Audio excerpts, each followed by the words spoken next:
Hi friends, welcome to Lakshmi maths. இன்னைக்கு என்ன பார்க்க போறோம் அப்படின்னு பார்த்தீங்கன்னா, நீங்க அப்கமிங்ல வரக்கூடிய எந்த காம்படிட்டிவ் எக்ஸாம் ப்ரிப்பேர் பண்ணாலும் அதுல முக்கியமானது என்ன அப்படின்னு பார்த்தீங்கன்னா, கரண்ட் அஃபேருங்கக்கூடிய டாபிக். ஓகேவா? ஸோ இப்போ நீங்க ரயில்வே படிக்கிறீங்க, எஸ்எஸ்சி படிக்கிறீங்க அப்படின்னா லாஸ்ட் 1.5 வருஷத்தோட கரண்ட் அஃபேர் வந்து படிக்கணும்.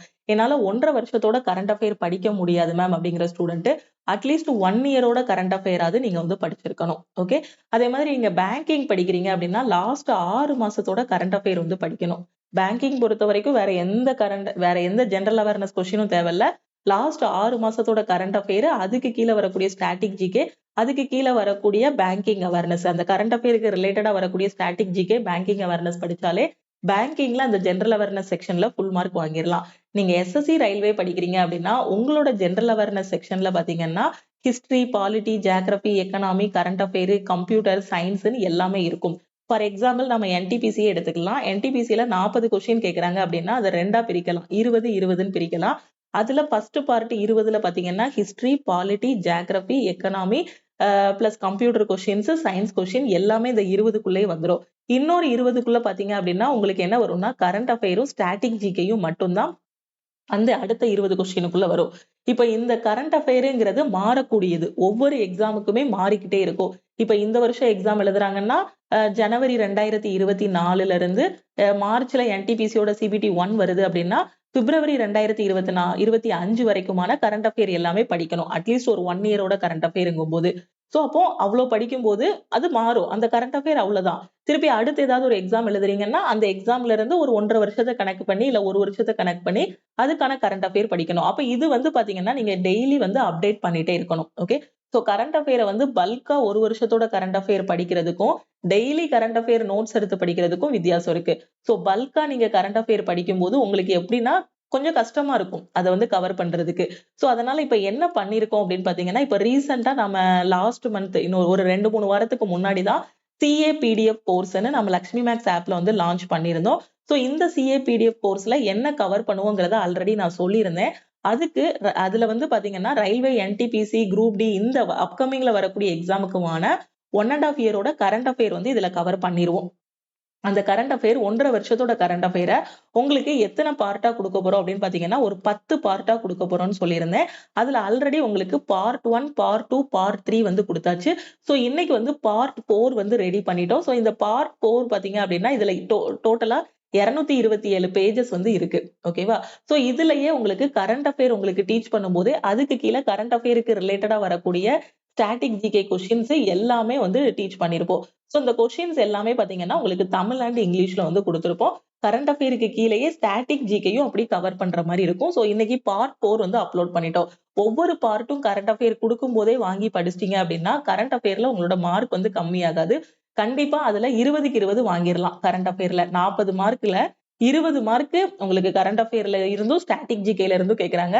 கரெக்டா கொடுக்கக்கூடிய பிடிஎஃப் படிச்சிட்டீங்க அப்படின்னா அதுல சிஏ பிளஸ் ஸ்டாட்டிக் ஜிகே ரெண்டுமே கொடுத்திருப்போம். ஃபார் எக்ஸாம்பிள் இதுதான் நம்ம பார்ட் 4ஓட பிடிஎஃப். சோ இந்த பார்ட் 4ஓட பிடிஎஃப் எடுத்துக்கிட்டீங்க அப்படின்னா இப்போ ஃபார் எக்ஸாம்பிள் இந்த கொஸ்டின்ல மணிப்பூர் வருதா? அப்போ மணிப்பூர்ல இருக்கக்கூடிய ஸ்டாட்டிக் ஜிகே என்னென்ன அது எல்லாமே இதுல கொடுத்திருப்போம். ஓகே. இதே மாதிரி அடுத்த கொஸ்டின்ல என்ன ஸ்டாட்டிக் ஜிகே வருதோ அது எல்லாமே தெளிவா கொடுத்திருப்போம். ஓகேவா? சோ இப்ப இந்த கொஸ்டின்ல பாத்தீங்க அப்படின்னா இதுல என்ன வந்துச்சு, ஒடிஷா வந்துச்சா? அப்போ ஒடிஷாவுக்கு ரிலேட்டடான ஸ்டாட்டிக் ஜிகே என்ன? இப்ப ஏதாவது ஒரு மினிஸ்ட்ரி வருது அப்படின்னா அந்த மினிஸ்ட்ரிக்கு ரிலேட்டடான ஸ்டாட்டிக் ஜிகே என்ன? இல்ல ஏதாவது ஒரு கண்ட்ரி வருது அப்படின்னா அந்த கண்ட்ரிக்கு ரிலேட்டடான ஸ்டாட்டிக் ஜிகே என்னங்கிற எல்லாத்தையுமே கொடுத்திருப்போம். அப்ப கரண்ட் அஃபேர் படிக்கும் போதே ஸ்டாட்டிக் ஜிகேயை தனியா தேட வேண்டாம். இதுலயே உங்களுக்கு நீட்டா ஸ்டாட்டிக் ஜிகேயும் கொடுத்திருப்போம். ஓகேவா? சோ ஏற்கனவே பார்ட் 1, பார்ட் 2, பார்ட் 3 எல்லாம் கொடுத்து கிட்டத்தட்ட ஒரு 600, 700 பேஜஸ் வரைக்கும் கொடுத்தாச்சு. இதுல உங்களுக்கு ஒரு 5 மாசத்தோட கரண்ட் அஃபேர் வந்து நம்ம கவர் பண்ணிட்டோம். ரிமைனிங் இருக்கக்கூடிய ஒரு 6 மந்த்ஸ், 7 மந்த்ஸோட கரண்ட் அஃபேர் பாத்தீங்க அப்படின்னா ரிமைனிங் இருக்கக்கூடிய 5 பார்ட்ல வந்து உங்களுக்கு கவர் ஆகிரும். எவ்ரி வீக் Thursday உங்களுக்கு கரண்ட் அஃபேருக்கான அந்த பார்ட் வந்து கொடுத்துருவோம். ஓகே. ஏன்னா இந்த 200 பேஜஸையும் படிக்கணும். இந்த 220 பேஜ், 250 பேஜையும் படிக்கணும் அப்படின்னா அட்லீஸ்ட் ஒரு வாரமாவது டைம் எடுக்கும். ஏன்னா நீங்க வெறும் கரண்ட் அஃபேரை மட்டும் படிக்க போறது இல்ல. மேக்ஸ் படிக்கணும், ரீசனிங் படிக்கணும், ஜெனரல் அவேர்னஸ்ல ஹிஸ்டரி படிக்கணும், ரிவைஸ் பண்ணணும், டெஸ்ட் போடணும். இந்த கேப்லயும் நீங்க கரண்ட் அஃபேரும் படிக்கணும் அப்படிங்கிறதுக்காக தான் ஒவ்வொரு வாரமும் Thursday மொத்தமா என்டிபிசி எல்லா எக்ஸாமும் கவர் பண்ணிக்கலாம். இதுல வந்து லாஸ்ட் 1 இயரோட கரண்ட் அஃபேர் இருக்கும். இது வெறும் ரயில்வே எக்ஸாமுக்கு மட்டும் இல்ல, எஸ்எஸ்சி எக்ஸாம் எல்லா எக்ஸாமுக்குமே இந்த கரண்ட் அஃபேர் போதுமானது. ஓகேவா? அதனால ஒவ்வொரு வாரமும் வியாழக்கிழமை கரண்ட் அஃபேரோட பிடிஎஃப் நம்ம பிடிஎஃப் கோர்ஸ்ல அப்லோட் பண்ணிருவோம். ஓகேவா? சோ இது இந்த லாஸ்ட் 1.5 இயரோட கரண்ட் அஃபேர் கவர் பண்றதுக்கு.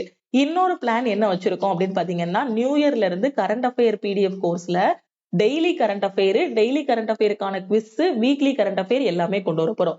சோ அது என்ன அப்படின்னு பாத்தீங்கன்னா, ஜனவரி 1, 2025. ஓகேவா? So new year. Okay. So இன்னைக்கு ஃபர்ஸ்ட் நாள் வச்சுக்கோங்களேன். சோ இந்த நாள்ல என்னென்ன கரண்ட் அஃபேர் எல்லாம் இருக்கு. எப்பவுமே கரண்ட் அஃபேர் பாத்தீங்க அப்படின்னா, ஒரு டெய்லி படிச்சீங்க அப்படின்னா ஒரு 10 கரண்ட் அஃபேர் தான் எக்ஸாம் பாயிண்ட் ஆஃப் வியூல இருக்கும். டெய்லி பாத்தீங்கன்னா வேர்ல்டு நியூஸா இருக்கட்டும், நேஷனல் நியூஸா இருக்கட்டும், எல்லாம் சேர்த்து எக்ஸாம் பாயிண்ட் ஆஃப் வியூல முக்கியமானதுன்னு எடுத்தா ஒரு 10 இருக்கும். மேக்சிமமா போச்சு அப்படின்னா ஒரு 15 நியூஸ் இருக்கும். அவ்வளவுதான் இருக்கும். சோ சில நாள் பாத்தீங்கன்னா ரொம்ப கம்மியா ஒரு 5 நியூஸ், 6 நியூஸ் அந்த மாதிரியும் இருக்கும். அப்ப டெய்லி 10 படிக்கிறது பெருசா, இல்ல வருஷ கடைசியில உட்கார்ந்து மொத்தமா அது பாத்தீங்கன்னா அந்த கொஸ்டின், ஸ்டாட்டிக் ஜிகே எல்லாம் சேர்த்து அவ்வளவு பல்கா இருக்கும். இவ்வளவுதான் கவுண்டே பண்ண முடியாது. n டைம்ஸ் இருக்கும். இதுல 10ன்னு சொல்றோம் இல்லையா? வருஷ கணக்குல உள்ள கரண்ட் அஃபேர் எல்லாம் எடுத்து வைக்கும்போது அவ்வளவு இருக்கும். அது மொத்தமா வச்சு நம்ம ஏத்துறது எது ஈஸின்னு பாருங்க. டெய்லி படிக்கிறது தான் ஈஸி. அப்படிதானே? டெய்லி 10 படிக்கிறது ஈஸியா? இல்ல மொத்தமா வச்சு படிக்கிறது ஈஸியா? அதனாலதான் ஜனவரி 1, 2025ல இருந்து கரண்ட் அஃபேர் பிடிஎஃப் கோர்ஸ்ல பாத்தீங்கன்னா daily current affair, weekly current affair எல்லாமே கொண்டு வர போறோம். அதுக்கப்புறம் நீங்க டெய்லி படிக்கக்கூடிய கரண்ட் அஃபேர் எல்லாத்துக்குமே கரண்ட் அஃபேருக்கான குவிஸும் கொண்டு வர போறோம். ஓகேவா? சோ வீக்லி குவிஸ் கொண்டு வர போறோம். ஓகே. சோ அந்த வாரத்துல என்னென்ன முக்கியமான நியூஸ் எல்லாம் நடந்துச்சு, நீங்க என்னென்ன படிச்சீங்க, அதை குவிஸாவே அந்த சிஏ பிடிஎஃப்லயே நீங்க அட்டன் பண்ணிக்கலாம். ஓகேவா? சோ கரண்ட் அஃபேரும் அதுல அட்டன் பண்ணிக்கலாம். அதுலயே குவிஸும் அட்டன் பண்ற மாதிரி சிஏ பிடிஎஃப் கோர்ஸ்ல கொண்டு வர போறோம். இப்போ அப்கமிங்ல வரக்கூடிய என்டிபிசிக்கு 1.5 இயரோட கரண்ட் அஃபேர் இதுல கவர் ஆகும். ஓகே. சோ 1.5 வருஷத்தோட கரண்ட் அஃபேர் கவர் ஆகும். பிளஸ் இனி வரக்கூடிய நியூ இயர்ல இருந்து அப்கமிங் டேஸ்ல பாத்தீங்கன்னா வரக்கூடிய எல்லா நாளோட கரண்ட் அஃபேர், அதுக்கான குவிஸ், ஸ்டாட்டிக் ஜிகே எல்லாமே கவர் பண்ண போறோம். ஓகே. சோ இதுதான் இப்போதைக்கு நம்ம சிஏ பிடிஎஃப் கோர்ஸ்ல கொடுக்க போறோம். கரண்ட் அஃபேருக்கு நீங்க வேற எதுவுமே எக்ஸ்ட்ரா சோர்ஸ் எதுவுமே தேட வேண்டாம். இது எல்லா வெப்சைட்டையும் ரெஃபர் பண்ணி முக்கியமான கரண்ட் அஃபேர் எடுத்ததுதான் இந்த கரண்ட் அஃபேர்ஸ் எல்லாமே. ஓகேவா? சோ எல்லா இதையும் நீங்க எல்லா வெப்சைட்டையுமே ரெஃபர் பண்ணீங்கன்னு வச்சுக்கோங்களேன். நான் பேங்கிங் படிக்கும் போது பாத்தீங்கன்னா கரண்ட் அஃபேருக்கு எல்லா வெப்சைட்டும் ரெஃபர் பண்ணுவேன். எல்லா வெப்சைட்டும் ரெஃபர் பண்ணும்போது ஒரு வெப்சைட்ல ரொம்ப ஈஸியானதா கொடுத்திருப்பாங்க. அதை படிச்சுட்டு அதை விட ஈஸியானதை படிச்சுட்டு அதுக்கப்புறம் ரொம்ப டஃப்பான வெப்சைட் இருக்கும். சோ அந்த வெப்சைட்டை ரெஃபர் பண்ணுவோம். அப்போ கரண்ட் அஃபேருக்கு மட்டும் ஒரு நாளைக்கு ஒரு 2 மணி நேரம் 3 மணி நேரம் ஸ்பெண்ட் பண்ற மாதிரி இருக்கும். அந்த 10 கொஸ்டினை ஷார்ட் லிஸ்ட் பண்ணி நான் நோட்ல எழுதுவேன் உட்காந்து. நான் பேங்கிங் படிக்கும்போது அதான் பண்ணுவேன். இன்னைக்கு கரண்ட் அஃபேரா அப்ப அந்த இதை நோட்ல எழுதும்போது எழுதி படிக்கும்போது அது எழுதும் போதே ஆட்டோமேட்டிக்கா மைண்ட்ல ரிஜிஸ்டர் ஆயிரும். அதுக்கப்புறம் அந்த 2 மணி நேரம் 3 மணி நேரம் உட்காந்து தேடி எழுதுனது எல்லாத்தையும் ஒரு 10 நிமிஷம் 20 நிமிஷத்துல படிச்சு முடிச்சிருவேன். சோ இப்போ உங்களுக்கு எடுத்திருக்க கரண்ட் அஃபேரும் அதே மாதிரி தான். நான் ஒரு எக்ஸாமுக்கு படிச்சா எப்படி இது பண்ணுவேனோ அதே மாதிரி தான் உங்களுக்கும் கரண்ட் அஃபேர் எடுத்து கொடுத்திருக்கேன். ஓகேவா? நான் படிக்கும்போது அந்த கொஸ்டினை மட்டும் படிக்க மாட்டேன். அதுக்கு ரிலேட்டடா வரக்கூடிய ஸ்டாட்டிக் ஜிகே, போன தடவை கொஸ்டின்ல எப்படி கேட்டிருக்காங்க, இனி எப்படி கேட்பாங்கன்னு எல்லாத்தையும் வச்சு படிப்பேன். ஓகேவா? சோ அதே மாதிரி தான் உங்களுக்கு கரண்ட் அஃபேர் பிடிஎஃப் கோர்ஸ். நான் ஒரு ஆஸ்பிரண்டா இருந்தா எப்படி எடுப்பேன் கரண்ட் அஃபேர், நான் பாஸ் பண்றதுக்கு எப்படி எடுப்பேனோ அதே மாதிரி தான் உங்களுக்கு இந்த சிஏ பிடிஎஃப் கோர்ஸ்ல கொடுத்திருக்கேன். லாஸ்ட் டைம் என்டிபிசி எக்ஸாம் போன ஸ்டூடெண்ட்ஸுக்கும் அதே மாதிரி தான் எடுத்து கொடுத்திருந்தேன். நீங்க கூட சக்சஸ் ஸ்டோரியில பாத்திருப்பீங்க. சோ மேமோட கரண்ட் அஃபேர் நான் படிச்சிருந்தேன். அதுல நிறைய கொஸ்டின் எனக்கு டைரக்டா வந்துச்சு, ரிப்பீட் ஆயிருந்துச்சு. அந்த மாதிரி சொல்லியிருந்தாங்க. ஓகேவா? சோ இப்போ நம்ம பார்ட் 4ம் அப்லோட் பண்ணியாச்சு. சோ இன்னும் டிலே பண்ணாதீங்க. கரண்ட் அஃபேர் மொத்தமா வச்சு படிக்கும்போது ஒரு மாதிரி கச்ச கச்ச கச்சன்னு எரிச்சலா இருக்கும். அதுக்காக தான் உங்களுக்கு அதை ஸ்பிளிட் பண்ணி வருஷத்தோட மொத்த கரண்ட் அஃபேரை எடுத்து கொடுக்க முடியும். அதை ஸ்பிளிட் பண்ணி பார்ட் 1, பார்ட் 2, பார்ட் 3ன்னு கொடுக்கும்போது படிக்கிறதுக்கு ஈஸியா இருக்கும் அப்படின்ட்டு தான் ஒவ்வொரு பார்ட்டா கொடுக்குறோம். ஓகேவா? சோ பார்ட் 4 இன்னைக்கு அப்லோட் ஆகிருச்சு. ஒவ்வொரு வாரமும் வியாழக்கிழமை ஒவ்வொரு பார்ட் அப்லோட் ஆகிரும். சோ மொத்தமா 10 பார்ட் பாத்தீங்கன்னா இன்னொரு 5 வாரத்துல உங்களுக்கு ஜனவரி எண்டோட அந்த 2024ஓட மொத்த கரண்ட் அஃபேரும் கவர் பண்ணிருவோம். ஓகேவா? அது போக டெய்லி இனிமே படிக்க ஆரம்பிச்சிருங்க. ஜனவரி 1ல இருந்து இனி வரக்கூடிய எக்ஸாம்ஸுக்கு ப்ரிப்பேர் பண்றீங்கன்னா ஜனவரி 1ல இருந்து வரக்கூடிய டெய்லி கரண்ட் அஃபேர் படிச்சுட்டு அதுலயே குவிஸ் அட்டன் பண்ணிருங்க. ஓகேவா? சோ அதே மாதிரி இந்த சிஏ பிடிஎஃப் கோர்ஸ்ல எப்படி ஜாயின் பண்ணணும் அப்படின்னு பாத்தீங்கன்னா நம்ம டீமுக்கு நீங்க கான்டாக்ட் பண்ணுங்க. ஓகே. சோ ரொம்ப ரொம்ப யூஸ்ஃபுல்லா இருக்கும். கரண்ட் அஃபேர் தமிழ்லயும் கொடுத்திருப்போம், இங்கிலீஷ்லயும் கொடுத்திருப்போம். இதுக்கான வீடியோஸ் எல்லாமே ரீசெண்டா நம்ம யூடியூப்லயும் அப்லோட் பண்ணிருந்தோம். இந்த கரண்ட் அஃபேருக்கோட கொஸ்டின்ஸ் எப்படி இருக்கும், அந்த கரண்ட் அஃபேர் கூடயே நம்ம ஸ்டாட்டிக் ஜிகே எப்படி கவர் பண்றோங்கிற எல்லாமே யூடியூப்ல கொடுத்திருந்தோம். ஓகே. இது பார்ட் 4. இதே மாதிரி பாத்தீங்கன்னா பார்ட் 2 ரீசெண்டா கொடுத்திருந்தோம். அப்படிதானே? சோ பார்ட் 2ஓட கரண்ட் அஃபேரும் கொடுத்திருந்தோம். பார்ட் 2ல பாத்தீங்க அப்படின்னா 223 பேஜஸ் கொடுத்திருந்தோம். சோ இது எல்லாமே 223 பேஜஸ்ங்கும் போது ஒரு வாரத்துல முடிச்சிடலாம். ஏன்னா ஜஸ்ட் ரீட் பண்ண போறீங்க. டக்கு டக்குன்னு இது பண்ண போறீங்க. ஸ்டாட்டிக் ஜிகேங்கும் போது உங்களுக்கு ரிப்பீட் ஆகும். இப்போ ஒரு ஸ்டேட்டோடது இந்த கொஸ்டின்ல ஸ்டாட்டிக் ஜிகே வந்திருக்கு அப்படின்னா, அதே ஸ்டேட் இன்னொரு கொஸ்டின்ல ரிப்பீட் ஆகுதுன்னா, ஏற்கனவே படிச்ச கொஸ்டின அங்க ரிவைஸ் பண்ணுவீங்க. அப்போ குயிக்கா முடிச்சிரலாம். சோ இது பார்ட் 2. இதே மாரி பார்ட் 1 வந்து குடுத்திருந்தோம். சோ பார்ட் 1ஓட கரண்ட் அஃபேர் பார்த்தீங்கன்னா, 354 பக்கம். இது வந்து 2 மந்த்ஸோட கரண்ட் அஃபேர் வந்து குடுத்திருந்தோம். சோ எல்லாத்துலக்கு கீழயுமே உங்களுக்கு டீட்டெயில் எக்ஸ்ப்ளனேஷனோட குடுத்திருந்தோம். அப்புறம் பார்ட் 3ஓட கரண்ட் அஃபேர் லாஸ்ட் வீக் வந்து குடுத்திருந்தோம். சோ இதோட 4 வாரத்துக்கு 4 பார்ட் வந்து முடிஞ்சிருச்சு. 4 பார்ட்டுங்கும்போது கிட்டத்தட்ட 5 மாசத்தோட கரண்ட் அஃபேர் வந்து முடிச்சாச்சு. இன்னொரு 7 மந்த்ஸ் வந்து இருக்கு. இந்த 7 மந்த்ஸோட கரண்ட் அஃபேர இன்னொரு 5 பார்ட் இல்ல 6 பார்ட்டுக்குள்ள முடிச்சுருவோம். முடிச்சு குடுத்துருவோம். சோ படிக்க ஆரம்பிங்க. ஓகேவா? எல்லாமே தெளிவா இருக்கும். இப்படிதான் எக்ஸாம்லயும் கொஸ்டின் வரும். எப்படி வருமோ அதே மாதிரி டீட்டெயிலா எடுத்து உங்களுக்கு கரண்ட் அஃபேர் குடுத்தாச்சு. கரண்ட் அஃபேர படிங்க. என்டிபிசி எக்ஸாமா இருக்கட்டும், இல்ல எஸ்எஸ்சி எக்ஸாமா இருக்கட்டும், பேங்க் எக்ஸாமா இருக்கட்டும், கரண்ட் அஃபேர்ங்கிறது ரொம்ப ரொம்ப முக்கியம். கடைசி நம்மளோட ஸ்கோர வந்து மத்தவங்கள்ட்ட இருந்து தூக்கி காட்டுறது கரண்ட் அஃபேர் தான். இப்போ நான் எழுதின ஐபிபிஎஸ் கிளர்க் எக்ஸாம் பார்த்தீங்க அப்படின்னா, அந்த ஐபிபிஎஸ் எக்ஸாம் எழுதும்போது மேத்ஸ், ரீசனிங் வந்து எல்லாருக்கும் டஃப்பா இருக்கும். மெயின்ஸ்ல பேங்கிங் எழுதும்போது. சோ ஏன்னா பிரிலிம்ஸ்ல மேத்ஸ், ரீசனிங் ரொம்ப ஈஸியா இருக்கும். மெயின்ஸ் போம்போது வந்து மேத்ஸ், ரீசனிங்ல வந்து கொஸ்டின் தொடவே முடியாது. ஒரு 5, 10 கொஸ்டின் போட்டாலே பெரிய விஷயம். பிஓலலாம் 4 கொஸ்டின், 5 கொஸ்டின் போட்டாலே ரொம்ப பெரிய விஷயம். அந்த மாரி தான் இருக்கும். சோ அது ஒரு 10 கொஸ்டின் 12 கொஸ்டின் வரைக்கும் மேத்ஸ்ல போடுறோம். ரீசனிங்ல அதே மாரி இம்பார்ட்டன்ட் எல்லாம் போடுறோம்னா, கடைசி இந்த கரண்ட் அஃபேர்ல வந்து இது வந்து ரொம்ப ஸ்கோர வாங்கி குடுக்கும். ஏன்னா, இங்க வந்து டைம் வந்து தேவை. மேத்ஸ், ரீசனிங் சால்வ் பண்றதுக்கு டைம் தேவை. ஆனா கரண்ட் அஃபேர் சால்வ் பண்றதுக்கு வந்து டைம் தேவையில்ல. என்னன்னா கொஸ்டின ரீட் பண்ண போறோம். ஆன்சர் வந்தா டிக் பண்ண போறோம். அவ்வளவுதான். சோ அதனால இத ஃபுல்லா தரோவா படிச்சுட்டு இந்த ஜெனரல் அவேர்னஸ்ல பாத்தீங்கன்னா, பேங்கிங்ல 50 கொஸ்டின் வரும்னு நினைக்கிறேன். சம்திங் 50 40 to 50 வரும். கரண்ட் அஃபேர் மட்டும். சோ ஏன்னா பேங்கிங்ல ஜெனரல் அவேர்னஸ்னாலே கரண்ட் அஃபேர் தான். சோ அந்த இதுல பாத்தீங்கன்னா, கிட்டத்தட்ட ஒரு 35 கொஸ்டின் வரைக்கும் 40னா ஒரு 35 கொஸ்டின். ஒரு 5 கொஸ்டின், 6 கொஸ்டின் தான் தப்பா இருந்துச்சு. அது தப்பு இல்ல. அது மட்டும் ஸ்கிப் பண்ணியிருந்தோம். அது வச்சு அதுதான் ஜாப் டிசைடிங் ஃபேக்டரா இருந்துச்சு ஃபைனலா. ஏன்னா மேத்ஸ், ரீசனிங் நம்மள மாரி எல்லாருமே போட்டுருவாங்க. ஆனா அந்த கரண்ட் அஃபேர் நெறைய பேர் படிக்க மாட்டாங்க சோம்பேறித்தனப்பட்டு. அதே மாதிரி தான் இது ரயில்வேலயும் பாத்தீங்கன்னா, எதுவுமே நெறைய பேர் படிக்க மாட்டாங்க. சில ஸ்டூடண்ட்ஸ் பாத்தீங்கன்னா, அப்ளை பண்ணி விட்டதோட சரி, தொடவே மாட்டாங்க. எக்ஸாம் ஹாலுக்கு போறதுக்கு முன்னாடி தான் சும்மா படிப்பாங்க. நான் சின்சியரா படிக்கக்கூடிய ஸ்டூடண்ட்ட சொல்றேன். ஃபர்ஸ்ட் மேத்ஸ், ரீசனிங் படிச்சுருவாங்க. அதுக்கப்புறம் இந்த கரண்ட் அஃபேர் படிக்கிறதுக்குன்னு ஒரு தனி இது வேணும். ஏன்னா அது என்ன படிச்சாலும் வந்துகிட்டே இருக்கும். அந்த ஜெனரல் அவேர்னஸ்லாம் படிக்கிறதுக்கு. இங்க வரவே மாட்டாங்க. மேத்ஸ், ரீசனிங்கே பிராக்டிஸ் பண்ணிட்டே இருப்பாங்க. அப்ப இந்த மேத்ஸ், ரீசனிங்க பிராக்டிஸ் பண்ணிட்டு, பிளஸ் இந்த கரண்ட் அஃபேரையும் சேர்த்து படிக்கிற ஸ்டூடண்ட்டோட ஸ்கோர் பாத்தீங்கன்னா, டாப் ஸ்கோர்ல இருக்கும். சில ஸ்டூடண்ட்டுக்கு 50 to 60 மார்க்குக்கு மேல இன்கிரீஸ் ஆகாது. அதுக்கு காரணம் என்னன்னா, ஜெனரல் அவேர்னஸ் ஒழுங்கா படிக்க மாட்டாங்க. நீங்க வந்து இதுதான் ஸ்ட்ராட்டஜி. மேத்ஸ், ரீசனிங் எல்லாரும் படிச்சுருவாங்க. சோ எல்லாரும் மேத்ஸ், ரீசனிங்க தரோவா படிச்சிருங்க. இதையும் தரோவா படிச்சுட்டு, ஜெனரல் அவேர்னஸையும் தரோவா படிச்சிட்டீங்க அப்படின்னா, கண்டிப்பா போஸ்டிங் வாங்கிரலாம். ஓகேவா? ஆனா ஃபர்ஸ்ட் எடுத்ததும் எக்ஸாம் படிக்க ஆரம்பிக்கும்போது ஜெனரல் அவேர்னஸ் படிக்கக் கூடாது. அது படிச்சா கான்ஃபிடென்ட் வராது. ஃபர்ஸ்ட் மேத்ஸ், ரீசனிங் படிக்கும்போது மேத்ஸ், ரீசனிங் தான் கான்ஃபிடென்ட் குடுக்கும். நமக்கு எக்ஸாம் பாஸ் பண்ணிருவோங்க கூடிய கான்ஃபிடென்ட்ட குடுக்குறது மேத்ஸ், ரீசனிங். நம்ம எக்ஸாம்ல நல்ல ஸ்கோர் வாங்கிருவோங்க கூடிய கான்ஃபிடென்ட்ட குடுக்குறது ஜெனரல் அவேர்னஸ். 3யும் நல்லா படிச்சிட்டீங்க அப்படின்னா, டாப் ஸ்கோர்ல செலக்ட் ஆயிரலாம். ஓகேவா? சோ எல்லாமே ஸ்ட்ராட்டஜி தான். அது வந்து பாத்தீங்கன்னா, ஒரே நாள்ல அந்த ஸ்ட்ராட்டஜி கிடைக்காது. படிக்க ஆரம்பிச்சு ரிப்பீட்டட் பிராக்டிஸ் பண்ணும்போது, ஒவ்வொருத்தவங்களுக்கும் ஒவ்வொரு ஸ்ட்ராட்டஜி இருக்கும். அந்த ஸ்ட்ராட்டஜி யூஸ் பண்ணி எக்ஸாம் வந்து கிளியர் பண்ணிரலாம். ஓகே. சோ நான் எதுக்காக ஸ்பெஷலா இந்த வீடியோ மேக் பண்ணியிருக்கேன் அப்படின்னு பாத்தீங்கன்னா, ஆல்ரெடி 1, 2, 3 பார்ட் வந்து அப்லோட் பண்ணியாச்சு. இன்னைக்கு 4வது பார்ட்டும் அப்லோட் பண்ணியாச்சு. கிட்டத்தட்ட எல்லா பார்ட்லயுமே 200க்கு மேல பேஜஸ் வந்து குடுத்திருக்கோம். அப்ப 4 x 8 800 பேஜ். 800 பேஜ் இல்லன்னா சில ஸ்டாட்டிக் ஜிகே ரிப்பீட் ஆகும். சோ அப்ராக்ஸிமேட்டா 800 பேஜ் இருக்கு. அப்ப 800 பேஜ் இருக்கும்போது நீங்க எப்படி படிக்கணும் அப்படிங்கிறத மட்டும் பாத்துக்கோங்க. ஆனா இத படிச்சிட்டீங்கன்னா கரண்ட் அஃபேருக்கு வேற எதுவுமே எக்ஸ்ட்ரா சோர்ஸ் எதுவுமே தேட வேண்டாம். இதே கொஸ்டின் அப்படியே உங்களுக்கு எக்ஸாம்ல ரிப்பீட் ஆகும். ஓகே. சோ இப்போ நீங்க இந்த சிஏ பிடிஎஃப் கோர்ஸ்ல ஜாயின் பண்ண போறீங்கன்னா, எப்படி ஜாயின் பண்ணணுங்கிறத சொல்றேன். ஒன்ஸ் இந்த சிஏ பிடிஎஃப் கோர்ஸ்ல நீங்க ஜாயின் பண்ணிட்டீங்கன்னா, உங்களுக்கு லைஃப் டைம் வேலிடிட்டி வந்து குடுத்துருவோம். சோ எல்லா கரண்ட் அஃபேரும் நீங்க ஃபாலோ பண்ணிக்கலாம். 1 1/2 இயரோட கரண்ட் அஃபேரும் உங்களுக்கு கவர் ஆகும். டெய்லி கரண்ட் அஃபேர் ஜனவரி 1ல இருந்து வரக்கூடிய டெய்லி கரண்ட் அஃபேர், அதுக்கான குவிஸ் சொல்லியிருந்தேன். அந்த குவிஸும் உங்களுக்கு வந்து கவர் ஆகிரும். ஓகேவா? சோ எல்லா கரண்ட் அஃபேருமே கவர் ஆகும். அதனால தான் லைஃப் டைம் வேலிடிட்டி வந்து குடுக்குறோம். இந்த 1 1/2 இயரோட கரண்ட் அஃபேர் மட்டும் இல்ல. எல்லா கரண்ட் அஃபேரும் உங்களுக்கு அப்டேட் ஆகும். ஓகே. சோ தெளிவா புரிஞ்சிருக்கும்னு நினைக்கிறேன்.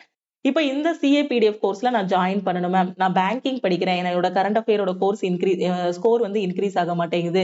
அதே மாதிரி நான் எஸ்எஸ்சி படிக்கிறேன், ரயில்வே படிக்கிறேன், கரண்ட் அஃபேர் படிக்கிறதுக்கு ரொம்ப ஸ்ட்ரகிள் ஆகுறேன். சோ எனக்கு வந்து சிஏ பிடிஎஃப் கோர்ஸ் வேணும் அப்படின்னு நினைக்கிற ஸ்டூடெண்ட் இந்த நம்பரை உங்க போன்ல லக்ஷ்மி மேக்ஸ்ன்னு சேவ் பண்ணிக்கோங்க. சேவ் பண்ணிட்டு இந்த நம்பருக்கு I want CA அப்படின்னு மெசேஜ் அனுப்புங்க. ஓகேவா? So I want CA PDF ன்னு மெசேஜ் அனுப்புங்க. இல்லைன்னா I want CA PDF கோர்ஸ்ன்னு மெசேஜ் அனுப்புங்க.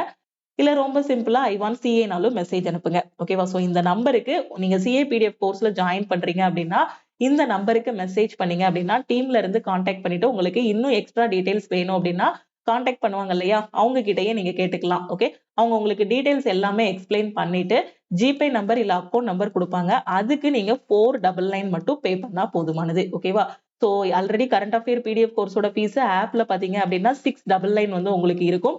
சோ நாம வந்து இன்னைக்கு CA PDF ஓட பார்ட் 4 வந்து லான்ச் பண்ணிருக்கோம் இல்லையா, அதனால கரண்ட் அஃபேருக்கான ஃபீஸ் பாத்தீங்க அப்படின்னா 499. ஓகேவா?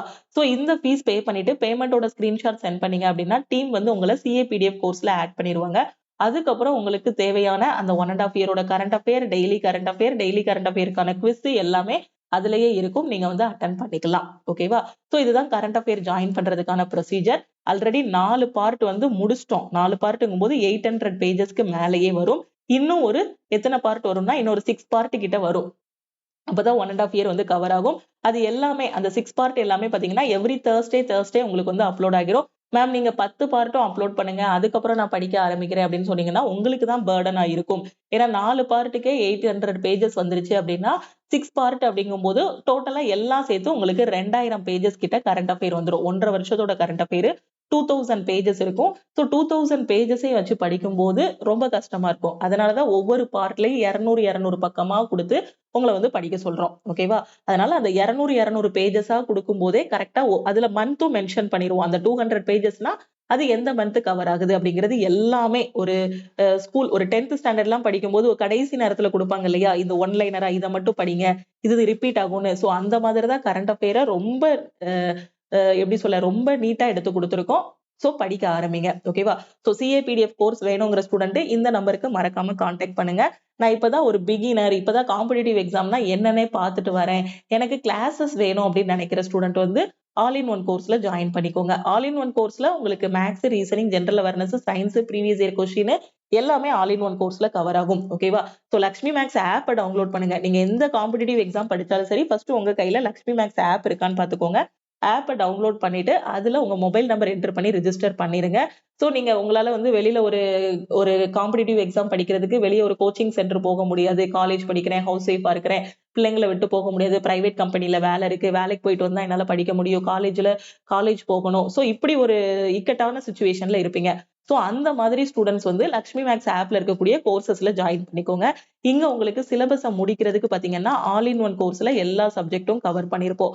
டெஸ்ட் எடுக்கிறதுக்கு டெஸ்ட் பேட்ச் வந்து கொடுத்திருப்போம். இந்த கரண்ட் அஃபேரை டெய்லி அப்டேட் பண்றதுக்கு CA PDF கோர்ஸ் வந்து கொடுத்திருக்கோம். சோ இவ்வளவுதான் காம்படிட்டிவ் எக்ஸாம். சிலபஸ் முடிக்கணும், டெஸ்ட் எடுக்கணும், CA ரிப்பீட்டடா படிக்கணும், டெய்லி அப்டேட் பண்ணிட்டே இருக்கணும். இவ்வளவுதான். இதை மட்டும் கரெக்டா ஃபாலோ பண்ணீங்கன்னா எந்த எக்ஸாம்னாலும் ஈஸியா 6 மாசத்துல கிளியர் பண்ணிடலாம். ஓகே, சோ இப்போ CA PDF கோர்ஸ் வேணுங்கிற ஸ்டூடெண்டா இருக்கட்டும், இல்ல நீங்க வேற ஏதாவது கோர்ஸ்ல நம்ம ஆல் இன் ஒன் கோர்ஸ்ல ஜாயின் பண்ற ஸ்டூடெண்ட், இல்ல டெஸ்ட் பேட்ச்ல ஜாயின் பண்றீங்கனாலும் இந்த நம்பருக்கு மறக்காம வாட்ஸ்அப் பண்ணுங்க. சோ குரூப் டிக்குன்னு ஒரு பேட்ச் வந்து நம்ம தனியா ஸ்டார்ட் பண்ணிருக்கோம். எஸ்டர்டே நான் ஒரு வீடியோ அப்லோட் பண்ணிருந்தேன். குரூப் டில பாத்தீங்க அப்படின்னா வேகன்சிஸ் வந்து ரிலீஸ் பண்ணிருக்காங்க. ஓகேவா? சோ அதனால குரூப் டியோட எக்ஸாம்க்கான நோட்டிபிகேஷன் இந்த மந்த்ல எப்பனாலும் ரிலீஸ் பண்ணிருவாங்க. சோ அதனால படிக்க ஆரம்பிங்க. குரூப் டி எக்ஸாம்க்கு படிங்க. NTPC படிச்சிருக்க ஸ்டூடெண்ட் இன்னும் உங்களை இம்ப்ரூவ் பண்ணுங்க. ஓகேவா? சோ இந்த ஆல் இன் ஒன் கோர்ஸ்ல ஜாயின் பண்ணீங்கனாலும் உங்களுக்கு லைஃப் டைம் வேலிடிட்டி, எந்த கோர்ஸ்ல லக்ஷ்மி மேக்ஸ் ஆப்ல ஜாயின் பண்ணாலும் உங்களுக்கு லைஃப் டைம் வேலிடிட்டி இருக்கும். அது மாதிரி நம்ம டெலகிராம் குரூப், டெலகிராம் சேனல்ல நீங்க இன்னும் ஜாயின் பண்ணல அப்படின்னா டெலகிராம் குரூப் அண்ட் சேனல்லையும் ஜாயின் பண்ணிக்கோங்க. இன்ஸ்டாகிராம்லயும் லக்ஷ்மி மேக்ஸை ஃபாலோ பண்ணிக்கோங்க. திருப்பியும் நாம வந்து அடுத்த கிளாஸ்ல மீட் பண்ணலாம். தேங்க்யூ.